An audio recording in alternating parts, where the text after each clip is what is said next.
rise. Në nëntor të vitit 2020, Hashim Thaçi, Kadri Veseli, Recep Selimi dhe Jakub Krasniqi u arrestuan pas konfirmimit të akt akuzës dhe flet arrestimeve të lëshuara nga një gjykatës.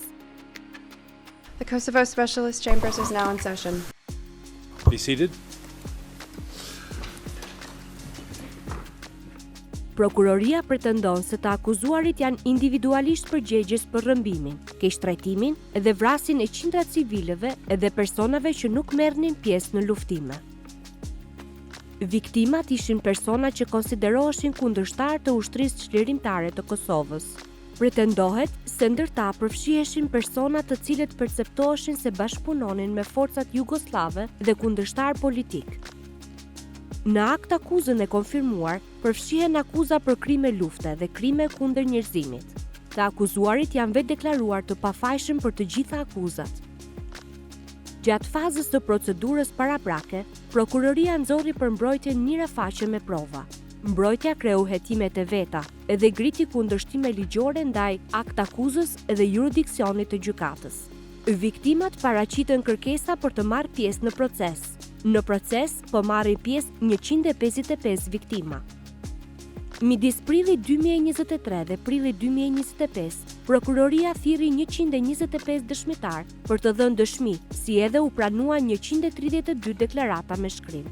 Ndër dëshmitarët ishin viktima të pretenduara, persona që dhanë dëshmi në lidhje me strukturën e pretenduar komanduese të UÇK-s, ish zyrtar ndërkombëtar dhe ekspert. Midis shtatorit dhe nëntorit 2025, mbrojtja thirri 7 dëshmitar, që të gjithë ish zyrtar ndërkombëtar. Secila palë pati mundësinë të bënte pyetje dhe të kundërshtonte dëshminë e dëshmitarëve të thirrur nga pala tjetër. Në rishikimet çdo 2 muaj të paraburgimit që nga fillimi i procesit gjyqësor, gjykatësit kanë konstatuar se zoti Thaçi dhe të bashkëakuzuarit e tij paraqisin rrezik të kryerjes së veprave penale kundër personave që kanë dhënë dëshmi ose që do t'japin dëshmi para dhomave të specializuara. Sipas ligjit, një i akuzuar mbahet në paraburgim vetëm nëse gjykatësit konstatojnë se ekzistojnë rreziqe që e përligjin atë mas. Gjykatësit rishikojnë çdo 2 muaj nëse paraburgimi vazhdon të jetë i domosdoshëm për të trajtuar ato rreziqe. Deklaratat përmbyllëse do të mbahen në shkurt 2026. Prokuroria dhe mbrojtja do të japin përmbledhjet e argumenteve të tyre. Mbrojtësi i viktimave do të flasë për pasojat e krimeve të pretenduara tek viktimat.